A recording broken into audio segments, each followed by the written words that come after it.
Before we get going on today's interview, if you're not already reading Must Read Alaska every day, you're missing half the story. Must Read Alaska is where Alaskans go to find out what's actually happening in this state: the politics, the policy, the people, without the spin you get from the legacy press. Just straight talk, Alaska first. You can support Must Read Alaska with a subscription. Use the code THESOCIAL10 at checkout, and you'll take 10% off our In for News or All In annual plans. That's THESOCIAL10, the Social 10. Go to mustreadalaska.com, hit subscribe on your podcast app, and keep Alaska's most trusted independent news source running.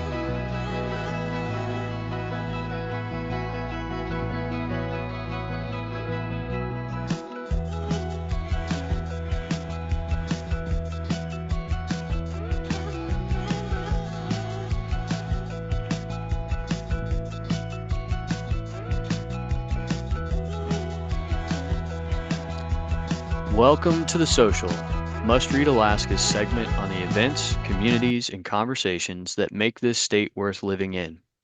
I'm your host, Todd.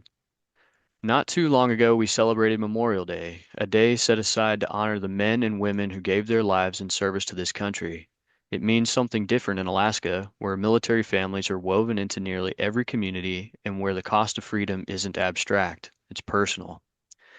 It feels right to be recording this between Memorial Day and just before July 4th because this year, July 4th carries extra weight. America turns 250, a quarter of a millennium. There are very few moments in a nation's history where we get to stop and ask, do we still know who we are and where we came from? The men and women we honored on Memorial Day are the latest in a long line of Americans who answered that question with their lives. 250 years ago, a group of colonists did something no one had ever done before. They put faith, family, and individual freedom at the center of a new nation and backed it with their lives, fortune, and sacred honor. 250 years later, that founding story is as contested as it has ever been. What gets taught? What gets emphasized? What gets left out? This coming weekend is Father's Day. So, dads, what better way to get your kids excited about our country's founding than telling them all the great stories of our founding fathers while you're fishing on the Kenai? So, get your fishing done now because on July 4th weekend, an Anchorage educator named Dennis Tayman is doing something about that.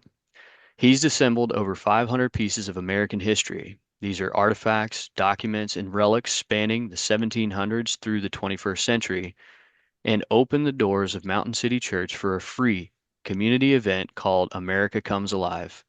It's one room, 250 years of this country's story, and a chance for Anchorage families to experience it together. Dennis joins us here today, so welcome to the social, sir. Thank you. Thank you for inviting me, giving me the opportunity to chat.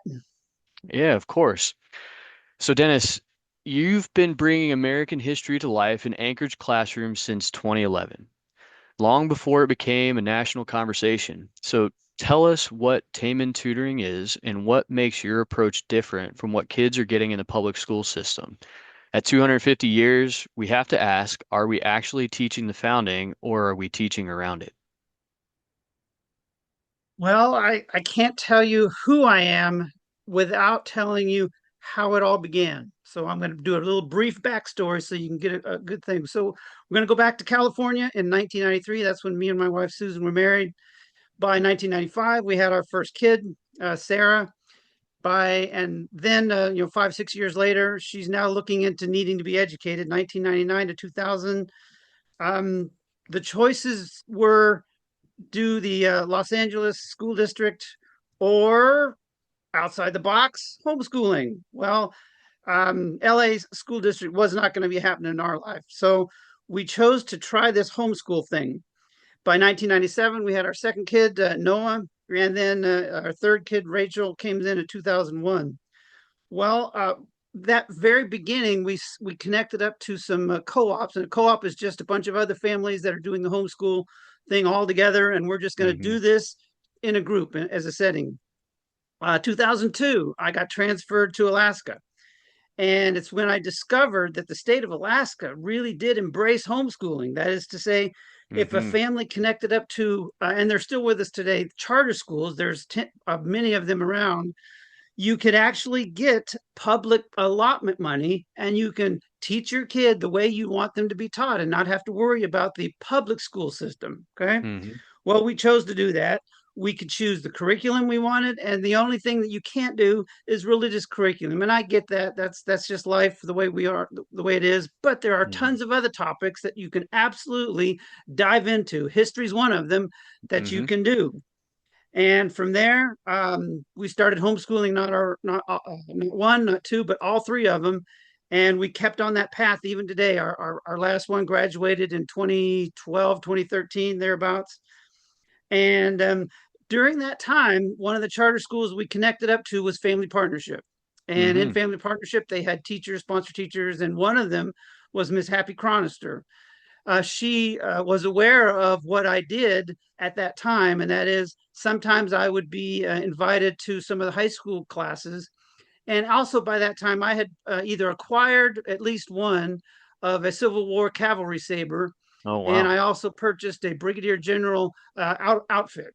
And Mm-hmm. I would wear that and just talk to the students all about some Civil War battlefields. It wasn't that much. I didn't have hardly anything, but it was a lot of fun. It was great. Well, she saw that and said, "Hey, Mr. Tayman, we've lost our history teacher. And if you can do what you do to a bunch of high schoolers, I think you can teach American history as well." And I said, "Well, I'll pray about it."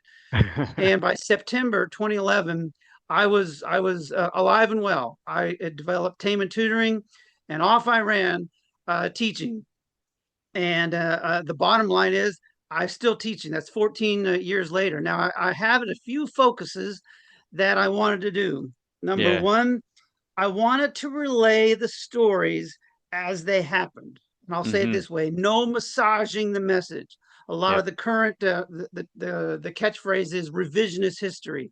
Yep. Well, I've grown up in my background of both faith and learning stuff about what happened, say, in the Revolutionary War, even from the beginning. There are Mm-hmm. stories that need to be told that the normal public schools are not going to get there. And so I want to relay these stories. The second thing I want to relay is some kind of tactile, some kind of a visual aid while I was teaching. So these kids, these sophisticated high schoolers, teenagers, Mm-hmm. could just engage in some things. I love uh, messages or sermons that have things that you can engage in, not just sit there listening to the speaker. So Yeah. between those two things, I've been able to acquire between then and now about 15 to 20 years material, literature. Mm-hmm. I've got some really old textbooks, early 1900s, probably 1910, 1915, and they tell the story of American history. They are not afraid to tell you that George Washington was a man of faith. They were not Mm-hmm. afraid to tell you certain of these stories. Others are 1963 versions called the Golden Book series, all about Mm-hmm. 12 volumes of them. They are wonderful to read. And so I have a regular textbook that any public school district would say, "Oh yeah, that's Houghton Mifflin history book," or something like that. They would get a Mm-hmm. total thumbs up from it. It's not at all religious, quote unquote, but it works wonderful, and it's a great book. I still have it. It was copyrighted in 2008, so it's getting a little old, but history hasn't changed from the Pilgrims till now. History hadn't changed, so the book is wonderful, and I incorporate all these old stories. And almost every lecture I have has something of that time frame, whether it's a reproduction or an authentic stuff. They get a chance to interact with it, feel it, and they get a chance to question it and ask questions about it. And so if you ask me, what's different about what I do, well, you sort of have picked it up. I was able to teach what I want, teach the stories that are really out there, and the kids get a chance to interact with me, with the objects, with Mm-hmm. the stories, and it's been a lot of fun. And with that, knowing that most of the students, when in a homeschool realm, it's not exclusively, but a lot of them are there by choice, Yeah. and they're there to learn. That Yeah. makes a huge bit of difference. Than that's just where, well, that's where I have to go. That's my local school. But the families don't know, this is where I want you to teach. This is what you're going to meet Mr. Tayman. And they're saying, all right, let's do this. That's a big, big difference. And so that's a little bit about me and how I've come to have Tayman Tutoring. and it's still in play. And I'm still looking forward to this coming fall year.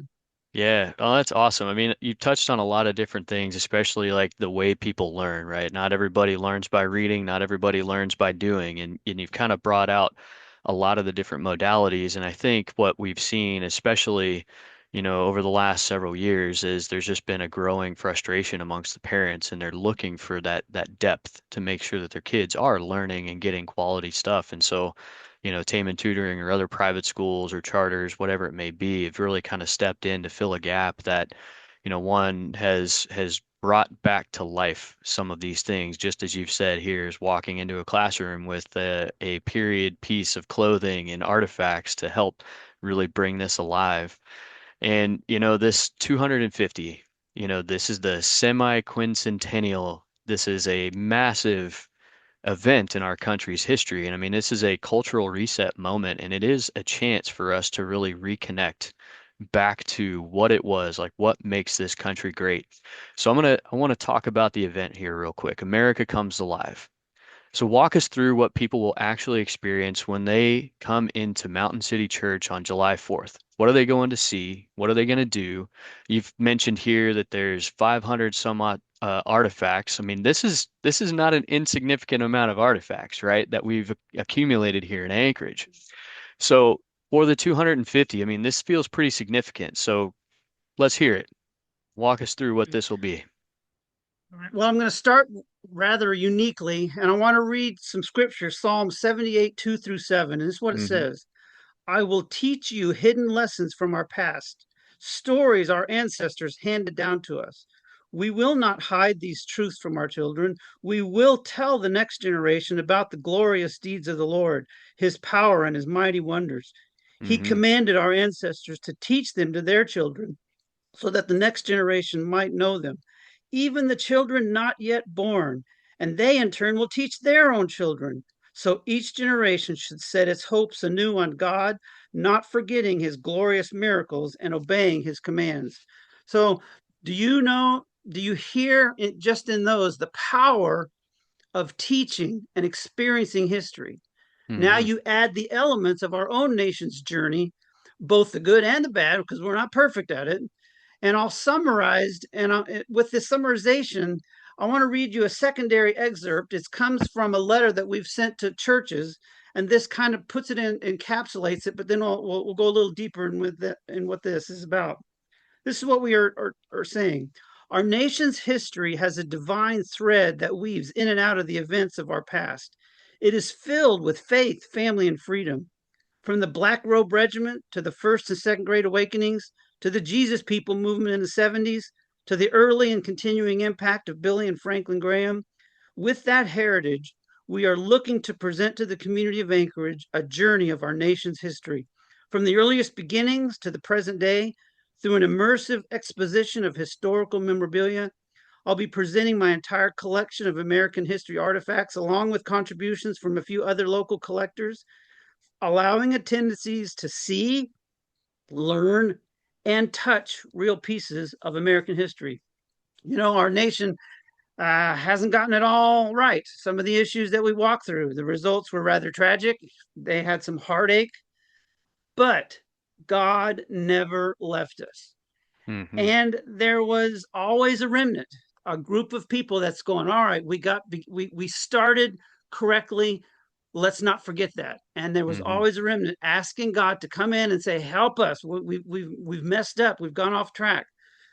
And I heard it put it this way: God originally chose his own people to create a nation. Back then in the Old Testament, it's called Hebrews, or the Jews today. We came together and chose God and asked him, help us create a nation. That's very, very different from the two. And that's exactly what we've done. We hadn't got it all right, but here we are 250 years, and there are some chinks in the armor, as it were, but it's still there. And there's a remnant that has not stopped saying, God, help us to get back on track. So, this Hmm. 250 experience is going to showcase our nation's history through the lens of seeing, hearing, touching. And with that, America is going to come alive. There'll be some special talks. some kids' activities, and many will be there in period clothing themselves. They'll be walking decor, walking atmosphere, Wow. helping participant families uh, to see things. And we are hoping that as the posters and the information come, now some of your listeners are aware from at least Anchorage perspective, there is a Hmm. every 2 weekends in June a Renaissance fair.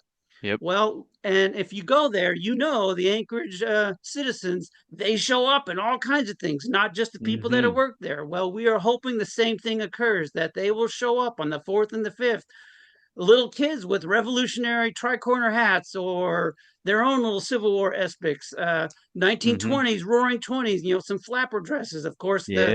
they're a little bit challenging to get in a good setting, but Yeah. that's Yeah. what we're hoping. Now, a little bit of regarding the 500 items. Now, you got to understand it's not all 100% authentic. They are additional, some collectors, like I know a gal who has cameras. She's got one camera that has the bellows. If you remember the bellows, a Yeah. really, Yeah. really long accordion type fold. It's Yep. about a foot long. And I don't know what other cameras she has, but she's got a bunch of cameras, and we've so got some other collectors. I've also purchased a few reproductions, like I have a Viking sword. Well, no one can get a little authentic Viking sword, but it works great when we talk about the Vikings. We're sort of Yeah. beat Columbus a little bit. We've got some pretty strong evidence that it's going to happen or that it did happen. So I'd say maybe 75% of everything that you're going to see in the school gym is going to be 100% authentic stuff from the material. Wow. Um, my oldest thing that I have is a 1774 Maryland Continental Bill. If you've ever heard of the phrase "ain't worth a continental," well, that's in the Revolutionary War. Early that the states or the colonies, as it were, they had to do transmit commerce and things like that. Well, they created their own little currency. Well, I've been able to get a 1774 Maryland, and what I've got it on is a reproduction sample that you would buy in a little antique or a visitor center, and below that is the real one. So that's That's kind of, and I've incredible. got some other things, but that's the oldest that I can confirm. There is something older from the Anasazi Indians who lived in Colorado, of which we again one lecture we kind of go through Cortez or Vasco da Gama. Hmm. They run into these Indians. They were the Anasazi Indians. Well, I have a pottery shard, and I show some pictures of some real pottery and say, well, if I compare that shard to the pictures, I think I'm doing all right. So I have no idea how old it is, but I think it's real. Uh, Wow.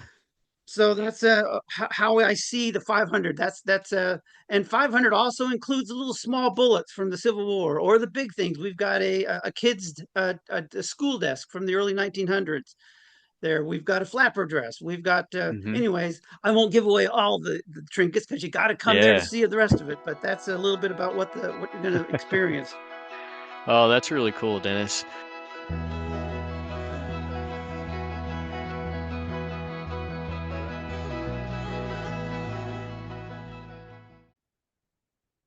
Parents, if you've ever wished your kids could learn the real story of America's founding, the ideas that actually made this country exceptional, instead of the dry, agenda-driven version they often get, you're going to love this.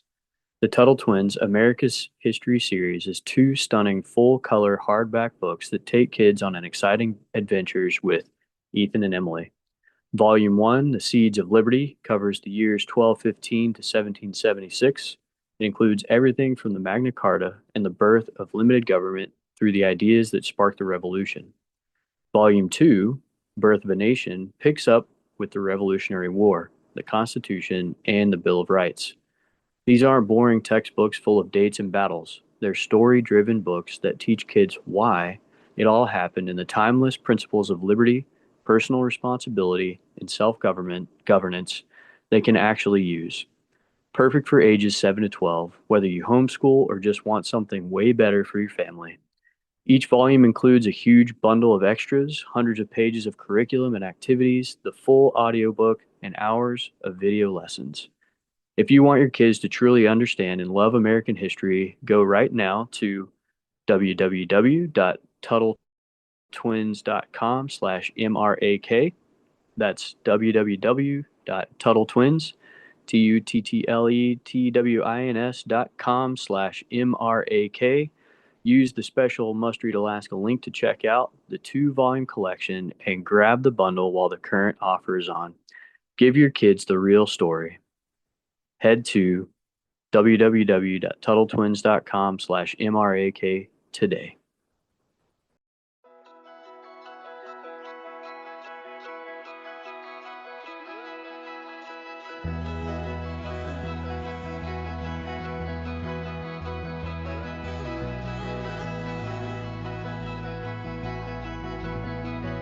You know, you said something earlier, and especially as you were walking through scripture and just how much the providence had just been the beginning with the founders. And, you know, much of what we see today contrasted in our media is we tend to look at these things from a very political point of view and not necessarily understanding the historical aspect.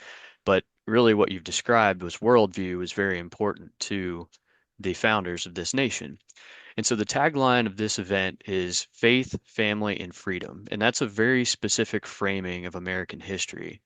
So can you make the case for our audience of why those three things are the right lens for understanding where this country came from? So at 250 years, with so much debate about what America's founding actually meant, why does this framing hold up? Let me start by talking a little bit about why July 4th, anyways, or what's the deal about 250th? Okay. Well, let's go back to John Adams. He wrote his wife Abigail. This is after the Declaration and all, and he writes them, and he says essentially, Abigail, this day is going to go down in history. It's going to be marked with a lot of fanfare, a lot of excitement. A lot of the church bells are ringing. Sermons are going to be given. Abigail, this is a day to celebrate. And here we are 250 years later, Mm-hmm. and he got that right. Now, officially, he mentions July 2nd, and that's okay. That's when the original vote came in. July 4th came in a little later, but we'll give him a pass. We'll give him a pass. And so, why do the 250th history suggest that, well, republics in general have get severely tested right around the 250th year? Mm-hmm. It's less than 100 years from our beginning.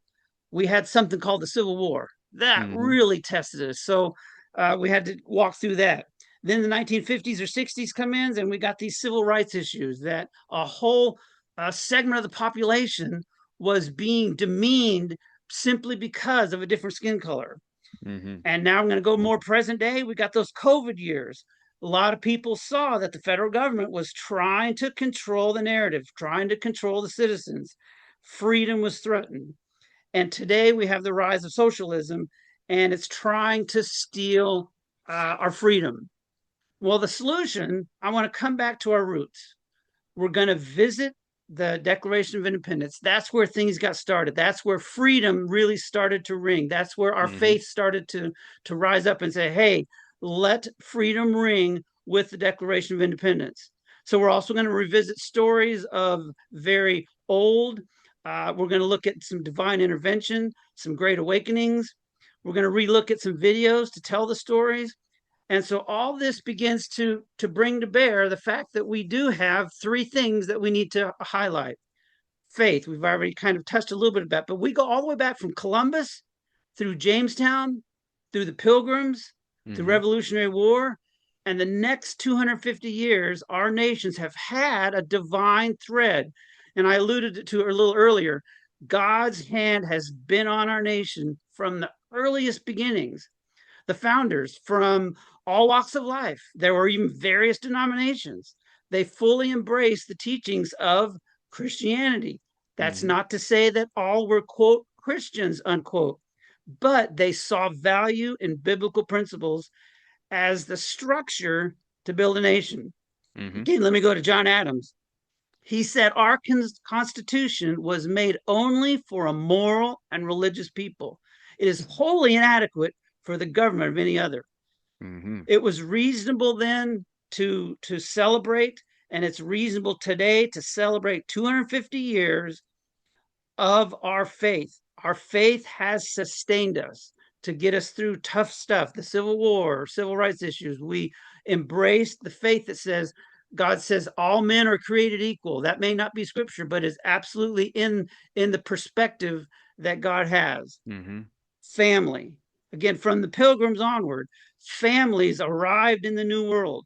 Their faith strengthened their family ties, and the biblical idea of family was right at the beginning. Before any government structure, there was a family. There was a guy named, or at least a creature called Adam, a creature eventually called Eve. They got together and they had kids, and that was the structure for a while. Mm-hmm. Okay? Our nation is built then on families who join together as communities, who then create a government system. And now, when you add godly principles within the context of society, you have something that works. You have faith, you have family, and those two combined then bring us freedom.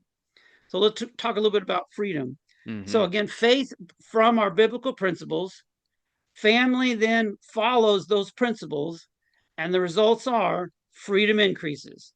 From scripture, it says this where the spirit of the Lord is, there is freedom. So when we invite a godly presence, a deity, a creator, like the Declaration of Independence refers to, that's all positive. This society will grow in freedom. And the other scripture says, when the righteous rule, people rejoice. Now, that's a very risky scripture to bring up, but it simply says if righteous folks who are choosing to take leadership positions Mm-hmm. and they have biblical principles, the people rejoice. Why do they rejoice? There's a beauty and the power of freedom. Okay. Mm-hmm. The Declaration of Independence has three rights. I'm sure your listeners can, most of them can go, even if I start it: life, liberty, and the pursuit of happiness. What's right there in the middle? Liberty, freedom. Okay. Allow a person to live, give them freedom, then they get to pursue the purpose that God has for them: Mm-hmm. life, liberty, and the pursuit of happiness. And after 250 years, that declaration, I think, stands pretty strong, and it is still worth celebrating, even those three rights. So that's how I see the crux of faith, family, and freedom. Oh, that's fantastic. I mean, and there's just so much there, and as we talked about, right, that worldview has just shaped so much of the good that we see coming from the creation of this nation. So you're also asking the community to bring some artifacts. So what are you hoping to dig out of their attics and their closets, and why does it matter that this is Anchorage's story, not just America's story? Well, I want to share a little bit about how this all came about, and that then will tie in to the community. So, Mm-hmm. how this all came about: late July last year, 2025. I was talking to my wife and I said, Susan, I'm not going to be teaching forever. I'm 65 years old right now. I'm probably 2 or 3 more years, and then Susan and I maybe do some things, some fun things.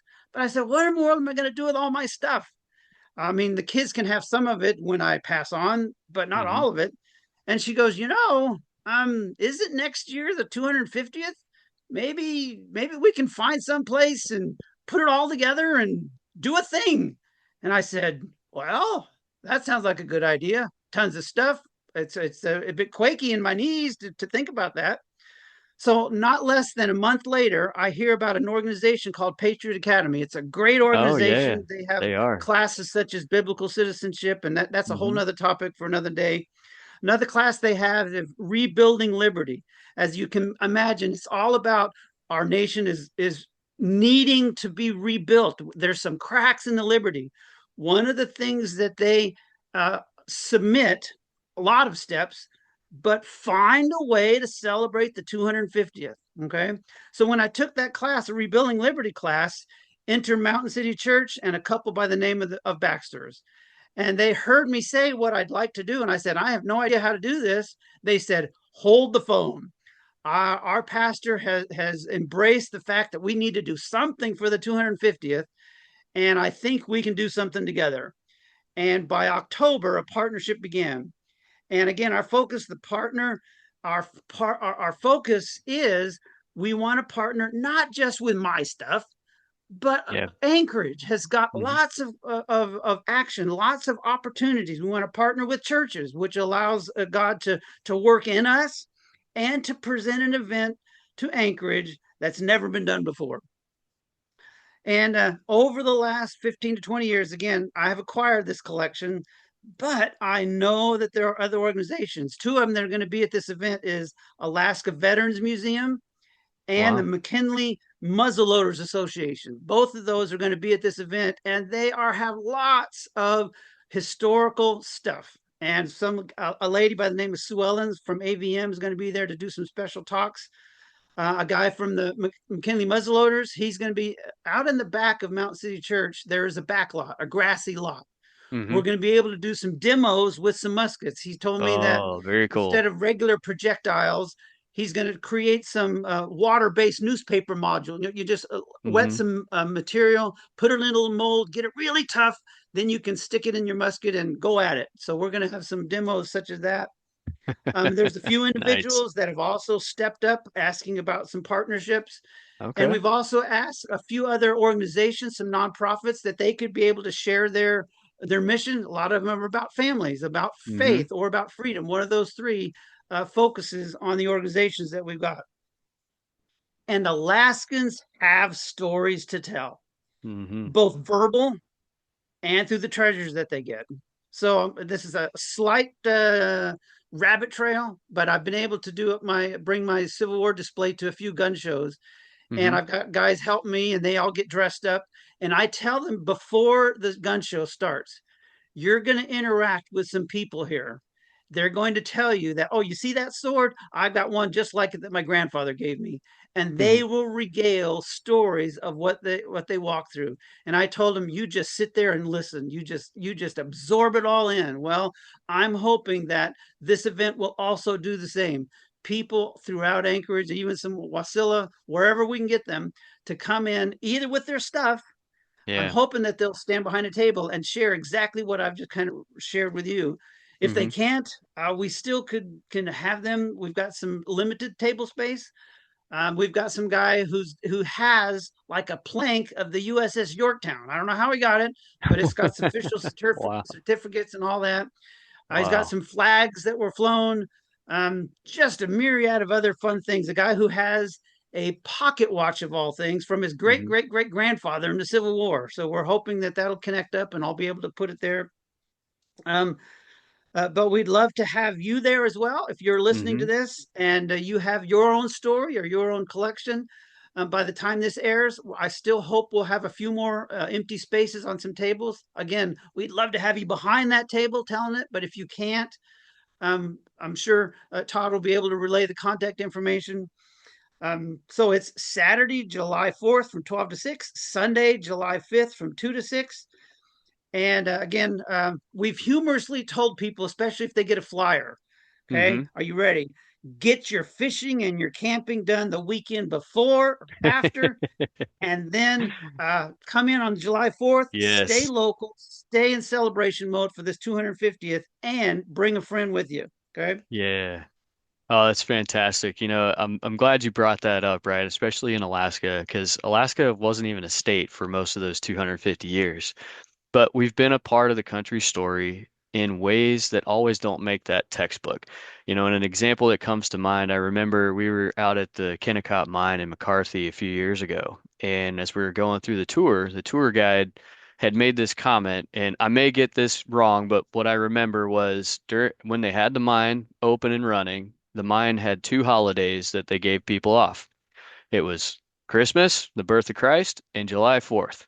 So that, even back then, and the Kennecott mine, this was back in the middle 1900s that it was up and operating, one of the largest copper mines in the world at the time. You could see how significant it was that the 4th of July being a thing here for Alaskans. So I got one last question for you, Dennis, and this is kind of a lightning round. And right off the top of your head, so one thing kids today are not being taught about the founding that they should be. What would you say?